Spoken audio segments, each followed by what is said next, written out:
Many pilots believe that the most dangerous stages during the flight are takeoffs and landings.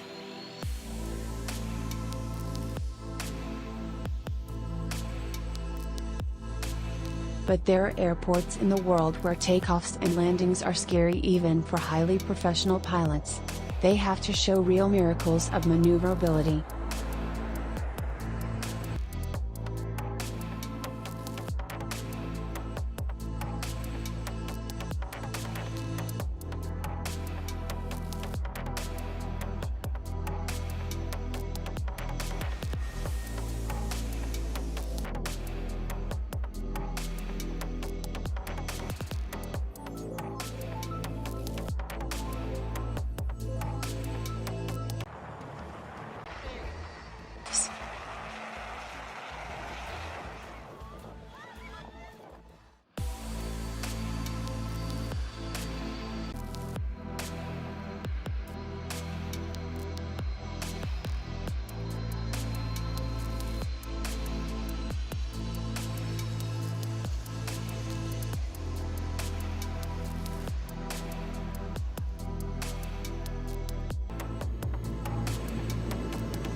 The runway is very short, moreover, it's located in an incredibly narrow place, bounded on the sides by rocks. During the landing the aircrafts are extremely close up to the slopes.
To make a landing. Takeoffs is no less terrible and dangerous. The plane should fly in a spiral right above the airport, gradually gaining altitude to fly over the Himalayas. Such tricks are possible only during the day, and only with good weather conditions. Write in the comments.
Hi everyone! Love thrills? Then we suggest you buy a plane ticket. Yes, air travel is the safest in the world, but we can't say the same about these airports. Just take a look at these roller coasters.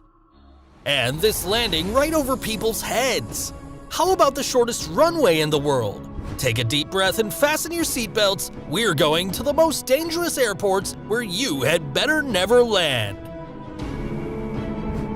The runway in the airport in Courchevel is not level, but at an 18.5% incline. Look at it, it bends like a roller coaster. Plus, this landing strip is only 1,762 feet long. Only small planes and helicopters can land here. Landing at this airport requires exceptionally skilled pilots. You can't land on autopilot in Courchevel, and there are no guiding lights on the runway. The situation is even more complicated by the high mountains surrounding the airport. If something goes wrong, the plane won't be able to make a second pass, which means that the pilot won't be able to correct a mistake. Similar problems await any climbers who attempt to conquer Everest. They have to board at Tenzing and Hillary Airport, which is built on the side of a mountain 9,334 feet above sea level. The strip is only 1,729 feet long and is at such a steep angle that there is a 197-foot change in elevation between the beginning and the end of it. One end of the strip is located over a deep abyss with a depth of 2,297 feet, and the other abuts a 131,294-foot cliff. Just imagine what would happen to the plane if the pilot made one wrong move. But these aren't all the challenges that await the crew. The Tibetan mountains have terrible weather. The strong winds there literally blow airplanes off the strip. Pilots can't use autopilot because the airport simply doesn't have the appropriate equipment. They can only land by eyeballing it. Any visibility problems make landing impossible. But no second passes allowed, the mountains are in the way. To land at Skiathos International Airport in Greece, pilots fly just a few feet over tourists' heads. The plane goes so low that it almost clips people on the beach, and a powerful gush of air literally blows them off their feet. Pilots have to make this maneuver due to the short runway. It's only 5,341 feet long and drops into the sea at both ends. If a pilot misses the moment and descends too late, the aircraft wouldn't have time to slow down and would plunge into the water. Landing at this airport horrifies passengers and onlookers equally. But pilots flying to Skiathos undergo special training. They know how to land the aircraft in these extreme conditions. The situation is even tougher at Gustave III Airport on the Caribbean island of St. Bartholomew. The runway begins immediately after a busy mountain road and ends at the sea. To land the plane, the pilot positions it above the mountain at a low altitude, then takes a steep dive down. It's a miracle the plane doesn't scrape the cars below. Imagine how the passengers of the cars feel when an aircraft sweeps over them. But that's not all. The length of the runway at San Bartolomé is only 2,119 feet. If the pilot isn't precise in his maneuver, the plane will quickly cover this tiny distance and fly straight into the ocean. What you are witnessing is exactly that scenario. Fortunately, no one was hurt. At ordinary airports, landing on an icy strip is prohibited, but at this airport, every strip is made of ice. An ordinary plane can't land at Williams Field Airport in the American Antarctic Station. It would slide across the runway like a bobsled on a track. To land in the Antarctic, only special aircraft with ski landing gear are used. To take off from the slippery ice strip, planes use rocket boosters. Without them, they just slide around without liftoff. The world's shortest commercial runway is located on the Caribbean island of Saba. The length of this baby is only 1,302 feet. One end of the strip sits against a steep cliff, while the other runs into a pile of rock fragments. All the while, tiny planes tremble under a strong side wind. Landing on the island is a difficult task even for an expert pilot. In order not to incite a panic on board, crew members shut all the portholes. Passengers are still afraid to move even once the plane is landed. Not impressed? Then take a look at the highest airport in the USA. Telluride Airport is located 9,078 feet above sea level. The 7,111-foot-long runway is located on a narrow plateau, and both ends drop into a chasm 984 feet deep. Since the airport is located in the mountains, strong winds blow over the plateau, and planes fall into the turbulence zone during landing. Looks a little scary, huh? Just 10 years ago, the situation was even worse. The strip was also tilted. Each plane coming in for a landing risked rolling down the runway as if on a children's slide. In 2009, this flaw was corrected, but Telluride Airport is still considered one of the most dangerous in the world. What could be worse than an airport on a plateau? An airport on a mountain basin. The Honduran Toncontin is located at an altitude of 3,297 feet and is surrounded by a ring of high mountains. The length of the runway is 6,631 feet, and residential buildings are very close by. The slightest mistake by the pilot and the consequences would be dire. It's impossible to land in a straight line at this airport because the mountains are in the way. The pilot drops into a spiral, and the passengers feel like they're falling. To fly around the last cliff, the pilot sharply tilts the aircraft to the left like a race car on a turn, then dives abruptly onto the landing strip. The wheels of the airplane almost hit the roofs of the houses. It's essentially a 560-mile-per-hour roller coaster. To complete this maneuver, pilots undergo special training and receive certificates for landing in Toncontin. Wellington Airport is considered one of the worst in the world. It's located on a narrow isthmus over which strong winds constantly change direction. They create zones of strong turbulence that cause the plane to swing from side to side. Passengers can only pray. Due to the high humidity above the airport, thick clouds often gather, and a thick fog periodically covers the ground.